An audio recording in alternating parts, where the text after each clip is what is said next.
کوئٹے میں کہ مولانا غلام مصطفیٰ شاہ کے بیٹھے چلے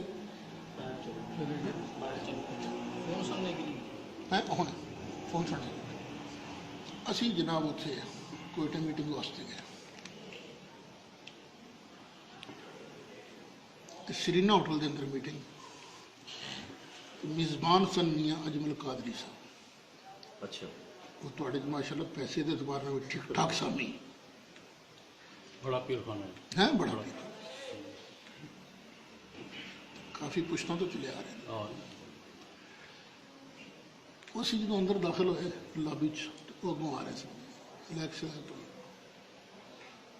میں بھی کہنا کہ ماشاء اللہ میاں صاحب آج تو پھر خوب یہ ڈھیلی ہوگی نا بھائی آپ تو سیٹ آدمی ہیں 250-300 آدمی کو سرینا ہوٹل میں کھانا کھلانا بڑے دل گردے کا کام تو غریب لوگ ہیں غریب محلے وہ نہ بڑے نہیں ماشاء اللہ لنگر قادریہ ہے کہ ہے لنگر قادری ہے بے شک لنگر قادریہ ہے میں دل سے سمجھا میاں پھنس گیا میں کہا ٹھیک ہے جی ماشاء اللہ پھر وہ اپنے کام چلے گئے اپنے کام چلے گئے میٹنگ شروع ہو گئی نماز زور کا وقفہ کھانے کا وقفہ ہوا ہوں جناب میاں سب سارے پوچھدیاں آئے کسی چیز کی ضرورت کسی چیز کی ضرورت میں نے پوچھ لیں گے پروفیسر صاحب آپ کو کسی چیز کی ضرورت میں میاں صاحب ایک بات فرمائیں وہ آپ نے فرمایا تھا یہ لنگر قادریہ ہے ہاں ہاں بے شک لنگر قادریہ ہے میں اس کا مطلب یہ سمجھا ہوں کہ آپ کی نیت یہ ہے ہمیں کھلا کر جو آپ کو ثواب ملے گا یہ آپ سارا پیروں کے پیر کی نظر کریں بے شک یہی مطلب ہے میاں صاحب ہم اسی کو 11ویں شریف کہتے ہیں آج آپ کے ہاں 11ویں شریف کھا رہے ہیں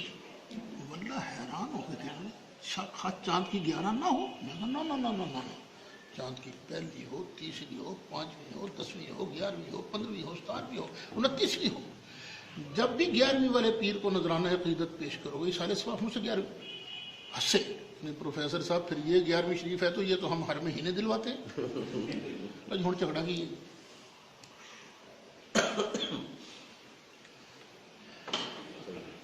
غلط فہمی ہے نا اس واسطے کہ جڑے وہ سنجیدہ ذرا سن انہوں نے مکالمہ کیتا کوئی نہیں آپس کے اندر یہ اپنا اپنا مذہب تے اپنا مسئلہ کے باعث ہندے ہتھے چھڑ دیتا وہ دہشت گردی انہوں نے